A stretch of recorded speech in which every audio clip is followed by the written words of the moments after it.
سلام بینندگان عزیز، من امروز به شما آذوقی ریزانک را نشان میدهم. طرز پختنش رو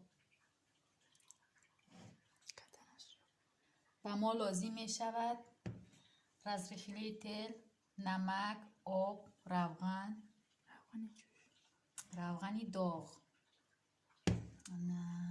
حاضر سر میکنیم. بسم الله الرحمن الرحیم.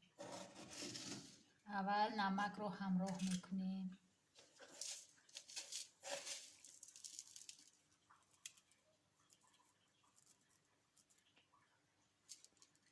باشه بسی باشه.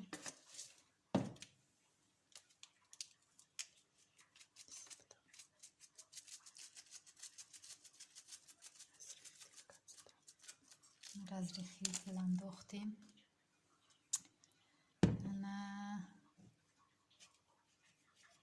میکنیم که همش یک جویه شود.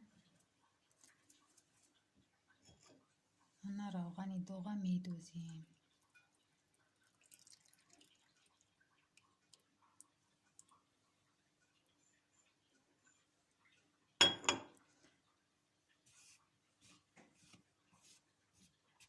که با طرز خودم گپ زنم که کدام هر کبو لازی خودش قطعی گپ زده نتونه نمیشد.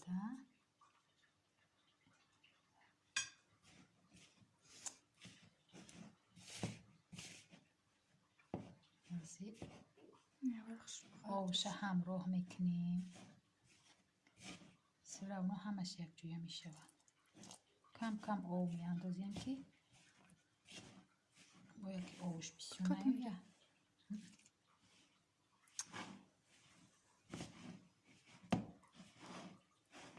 دهقانیش کنیم.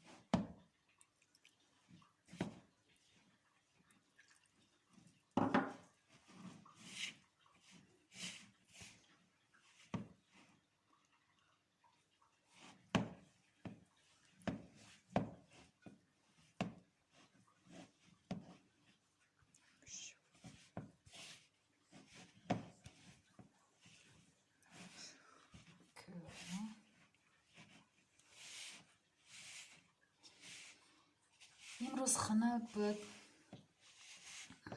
نه در شنبه ما باران بارید. فوری دکم که یک آذوقی ریزانک باشه و چای قطعی بشینیم بخوریم. از یکم ترک دیگه شیرش همراه کنم.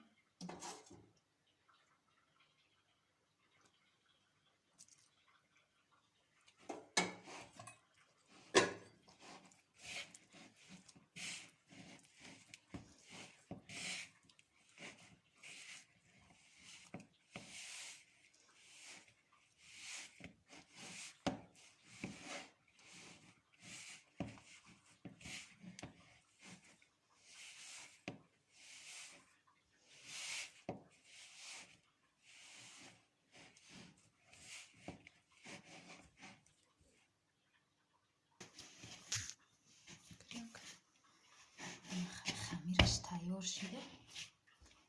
میمانیمش 10 مینوت دم بگیره. با دم گرفتن ایره ما روغن دستکورد گرم میکنیم. بعد با دوامش نشون میدیم.